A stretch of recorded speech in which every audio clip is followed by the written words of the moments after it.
Di sepak bola modern, sorotan selalu tertuju pada pencetak gol. Nama mereka dielu-elukan, wajah mereka memenuhi layar. Namun di balik semua itu, ada pemain yang bekerja dalam senyap, berlari lebih banyak dari siapapun, mengorbankan tubuh, tenaga, dan ego. Dan di antara mereka, ia adalah Malo Gusto. Nama yang tak langsung mengguncang dunia, namun perlahan, konsisten, dan tak tergoyahkan. Ia mengubah persepsi tentang arti seorang bek kanan di era modern. Ini bukan kisah tentang keajaiban instan. Ini adalah kisah tentang kesabaran, disiplin, dan waktu.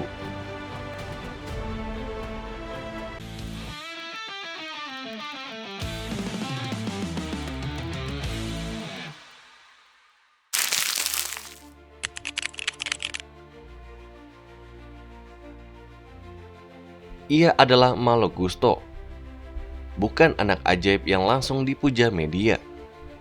Ia bukan talenta viral. Ia tidak lahir dengan ekspektasi dunia di pundaknya. Ia lahir pada tanggal 19 Mei 2003 di Décines-Charpieu, Prancis, sebuah wilayah yang hidup berdampingan dengan Stadion Olympique Lyonnais. Di sana, sepak bola bukan mimpi glamor, melainkan kerja keras sehari-hari. Sejak kecil, Gusto memahami satu hal. Kalau ingin bertahan di dunia ini, ia harus lebih siap daripada yang lain. Bukan paling cepat, tapi paling konsisten. Bukan paling indah, tapi paling berguna. Dan filosofi itu akan menemaninya sepanjang karirnya.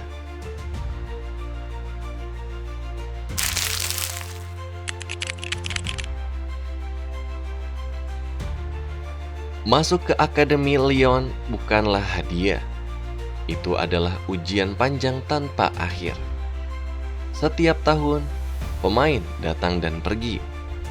Yang tersisa hanyalah mereka yang kuat secara mental. Gusto tumbuh di lingkungan yang keras. Pelatih tidak memanjakan. Kesalahan tidak ditoleransi. Ia sering kalah duel, sering terlambat membaca pergerakan, dan tak jarang, ia pun pulang dengan kepala tertunduk. Namun disitulah ia belajar. Ia belajar bahwa bek bukan soal tackle keras semata, melainkan soal posisi, waktu, dan pengorbanan. Ketika debut profesionalnya bersama Lyon tiba, dunia nyata menamparnya lebih keras. Pemain lawan lebih cepat, lebih kuat, lebih berpengalaman. Ada laga di mana ia kewalahan, dan ada momen di mana namanya dikritik. Namun tidak sekalipun ia menghilang. Setiap kesalahan ia bawa ke ruang latihan. Setiap kritik ia ubah jadi bahan bakar. Dan pelan-pelan ia pun berhenti sekedar bertahan. Ia mulai mengendalikan sisi kanan lapangan.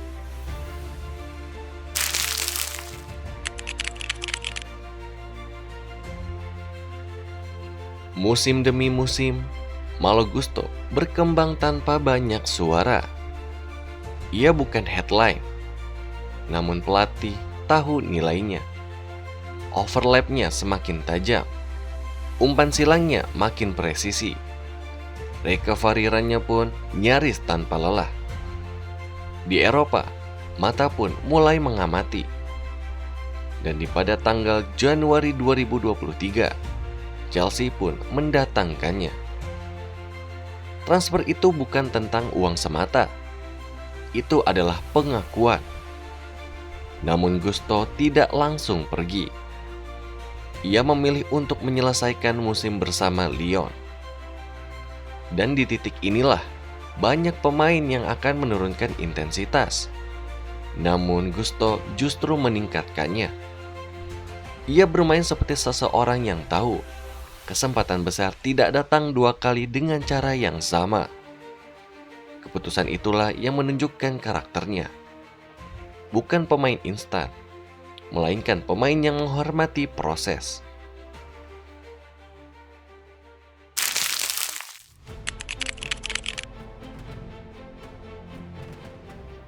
Premier League tidak ramah bagi pemain muda, apalagi bagi bek. Kecepatan permainan, tekanan media, dan Chelsea Club dengan ekspektasi brutal. Gusto datang bukan sebagai bintang, ia datang sebagai pelapis Reece James. Dan ia menerimanya dengan kepala dingin. Ketika kesempatan datang, akibat cedera, Gusto pun tidak panik. Ia tidak bermain berlebihan. Ia bermain cerdas. Dalam laga-laga penting, ia menutup sisi kanan dengan disiplin, memberi assist dari situasi krusial, dan menjadi keseimbangan bagi tim. Chelsea yang sempat rapuh menemukan struktur, dan nama Malo Gusto pun mulai disebut. Bukan sebagai pengganti, melainkan sebagai opsi nyata. Ia menunjukkan bahwa bek kanan modern bukan hanya pelari, tetapi pengambil keputusan.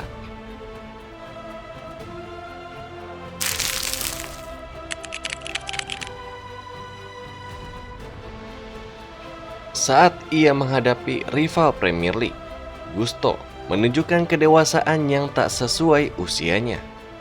Ia tidak emosional, tidak panik. Ia membaca pergerakan lawan.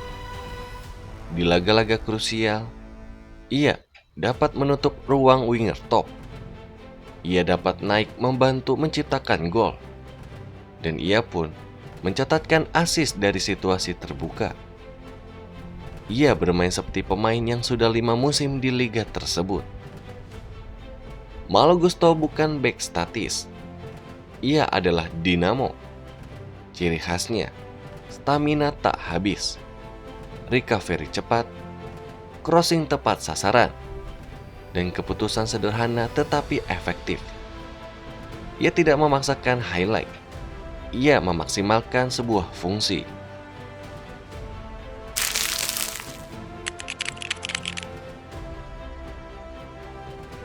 Ketika Reece James kembali, persaingan tidak menciptakan konflik, tapi standar. Dan Chelsea pun kini punya 2 bek kanan top. Dan Gusto tidak tenggelam. Ia berkembang. Lalu di negara Prancis sendiri, ia dikenal sebagai negara dengan stok bek kanan melimpah. Masuk ke skuad bukanlah hal yang mudah. Namun Gusto ada di radar. Ia pun diproyeksikan sebagai bagian generasi berikutnya. Ia tetap sabar, ia tetap menunggu, dan ia selalu siap.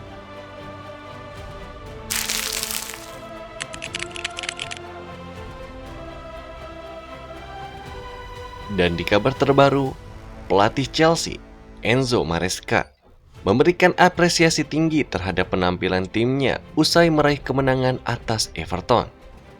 Laga pekan ke-16 Liga Inggris tersebut berlangsung di Stadion Stamford Bridge di London pada Sabtu kemarin. Selain menyoroti performa tim secara keseluruhan, Maresca pun juga secara khusus memberikan pujian kepada para pencetak gol. Menurutnya, kontribusi Palmer dan Gusto sangat penting dalam pertandingan tersebut. Performa Malo Gusto pun juga tak luput dari perhatian sang pelatih. Maresca menilai gol tersebut menjadi momen penting bagi sang pemain bertahan. Dan ia pun mengatakan, "Saya sangat senang untuk Malo saat itu karena mencetak gol. Dia pantas mendapatkan golnya, tetapi saya juga senang untuk tim secara keseluruhan. Atas penampilan yang kami tunjukkan hari ini, sekarang kita harus membangunnya," tutup ujarnya.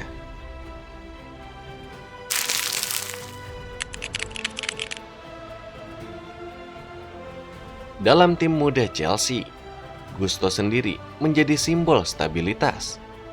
Ia tidak banyak bicara, namun permainannya memberikan ketenangan. Ia belum menjadi sebuah legenda, namun fondasinya cukup kuat. Jika ia mampu untuk konsisten, Malo Gusto pun akan menjadi bek kanan utama, pemimpin sunyi, dan standar bek modern di era sekarang.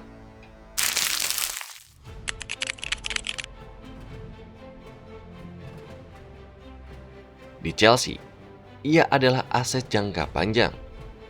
Dan di timnas Prancis, ia adalah masa depan yang menunggu waktu. Dan kisahnya pun memberikan pesan sederhana, tetapi kuat. Tidak semua perjalanan harus cepat, tapi semua perjalanan harus konsisten. Dalam dunia yang memuja instan, Malo Gusto memilih bertahan. Dan justru karena itulah, ia sampai lebih jauh. Sebelum cerita ini benar-benar berakhir, ingatlah satu hal. Sepak bola tidak hanya hidup di papan skor. Ia hidup dalam proses, dalam kesabaran, dan dalam perjuangan panjang yang jarang disorot kamera. Jika kamu menikmati kisah Malo Gusto, jika kamu percaya bahwa sepak bola adalah tentang perjalanan, bukan hanya hasil, dukunganmu sangat berarti segalanya. Subscribe bukan sekedar tombol. Ia adalah cara sederhana untuk memastikan kisah-kisah seperti ini terus diceritakan. Tanpa paksaan, tanpa janji berlebihan, hanya cerita sepak bola yang disampaikan dengan hati. Sampai jumpa di kisah berikutnya hanya di Soccer First ID.